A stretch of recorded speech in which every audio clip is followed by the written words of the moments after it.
What if your blood sugar problem is not showing up as one obvious symptom? What if your body has been leaving small clues for years, but each one looked too normal to worry about? In this video, I'm going to show you the warning patterns that can point to prediabetes before it turns into full type 2 diabetes. In the United States, millions of adults are walking around with A1C numbers in the prediabetes range, around 5.7 to 6.4, and many do not realize it yet. The important part is this: these clues do not all show up in your blood sugar first. They can show up in your energy, your skin, your appetite, your feet, and your lab work. So let's go through the signs one by one and pay close attention to the cluster, not just one symptom. Number 1, the energy clue. You crash after eating. The first signal is not hunger, it is what happens after the meal. If 2 hours after lunch you feel heavy, foggy, sleepy, or like somebody pulled the plug on your battery, pay attention to that. One sleepy afternoon does not diagnose anything, but if this keeps happening after normal meals, especially meals with bread, pasta, rice, cereal, or dessert, then your body may be struggling to handle that sugar load. That is the kind of clue you write down: time of meal, what you ate, how you felt 2 hours later, and then you ask for an A1C test because guessing is not good enough. Number 2, the appetite clue. Hunger returns too fast. A meal should not feel like it disappeared in 90 minutes. If you eat a full plate and then an hour and a half later you're searching the kitchen again, that can be a blood sugar clue. Not always. Sometimes you simply did not eat enough protein, or you had a very carbohydrate-heavy meal and it burned through fast. But if this happens again and again, that is worth noticing. Real hunger after a long gap is normal. Needing another snack soon after breakfast, lunch, and dinner is different. That is your body asking for attention, not just more crackers. Number 3, the waist clue. Your body stores fat in the middle. Sometimes the warning sign is not your total weight, it is where the weight sits. You can be only a little overweight, or even look fairly normal in clothes, and still carry more fat around the waist than your body likes. That middle fat, especially the deep fat around the organs, is tied closely to insulin resistance. So do not only watch the bathroom scale, watch your waist measurement.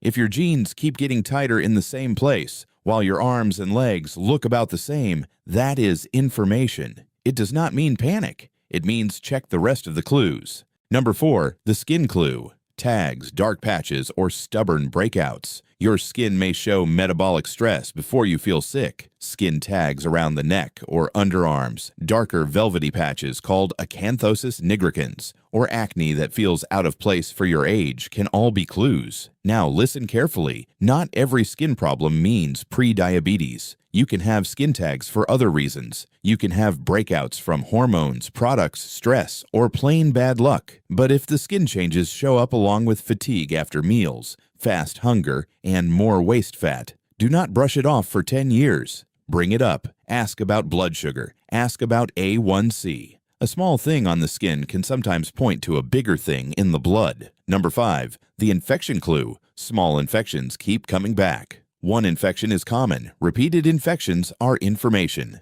If you keep getting a urinary tract infection, then later a yeast infection, then skin irritation that will not stay gone, your body may be telling you that sugar control deserves a closer look. Higher blood sugar can make it easier for certain germs to grow and harder for your body to clear them quickly.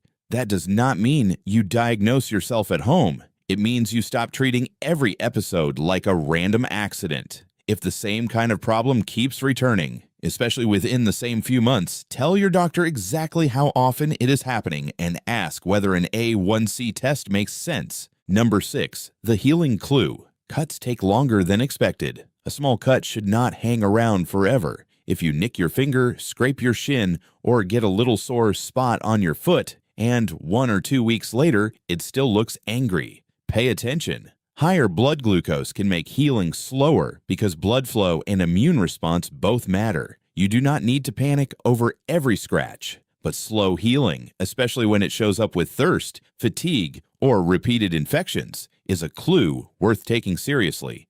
Take a picture, write down the date, and bring it up at your next visit. Number 7, the thirst clue. You drink more and pee more. When thirst changes suddenly, do not treat it like background noise. If you used to sleep through the night and now you are getting up to urinate at 2 a.m. or 4 a.m., that is not just annoying, that is information. Same thing if you are refilling your water bottle all day and still feel dry.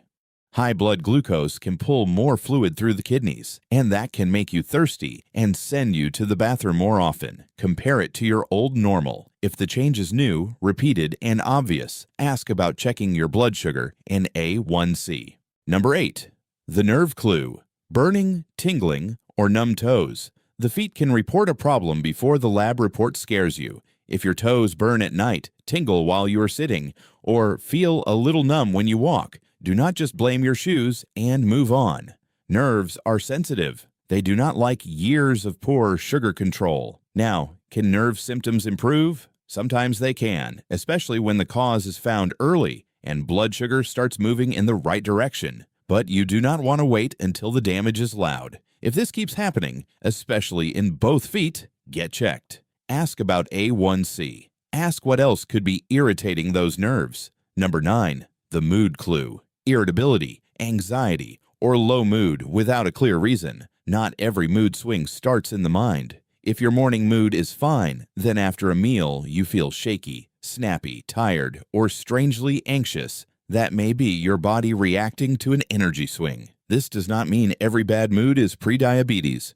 Life is stressful. Sleep matters. Family, work, pain, and money all matter. But when the same low mood shows up with an after-meal crash, fast hunger, and brain fog, write it down. Your emotions may be giving you useful information from the rest of your body.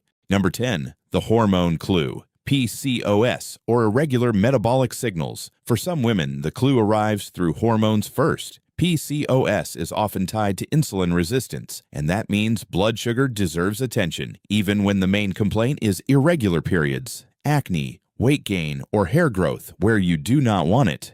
Do not hear me saying that every woman with PCOS has prediabetes. That is too simple, but if you have PCOS plus fatigue after meals, waist gain, skin tags, or strong cravings, that is enough reason to ask better questions. Ask your clinician whether an A1C makes sense. In some cases, fasting insulin may also help tell the story. Number 11. The lab clue: fasting glucose can miss the story. This is the part many people wish they had learned earlier. You can have a fasting glucose number that looks okay on one morning and still have blood sugar problems showing up across the rest of your day. That is why A1C matters. A1C gives a rough look at your average blood sugar over about 3 months. In many medical guidelines, an A1C from 5.7 to 6.4 lands in the prediabetes range. So if your fasting glucose looks normal, but your body is giving you clue after clue, do not stop there. Ask for the test that looks at the bigger picture. One number is useful. The right number at the right time is better. Number 12. The cluster clue: one symptom means little, clusters mean more. The real warning is not one sign, it is the cluster. Lots of people are tired sometimes. Lots of people get hungry. Lots of people gain weight around the middle. That alone does not prove anything. But 2 or 3 signs showing up together over and over changes the conversation. Tired after meals plus fast hunger plus skin tags. Nighttime urination plus thirst plus slow healing. Tingling toes plus a rising A1C. That is when you stop guessing. That is when a primary care visit makes sense. Do not walk in saying, "I diagnosed myself online." Walk in saying, "These things keep happening, and I want to check my risk." Number 13, the action clue: what to do before it becomes diabetes. The final sign is not in your body, it is in what you do next. Get the A1C, write down your symptoms for a week or 2. Bring the list to your doctor visit.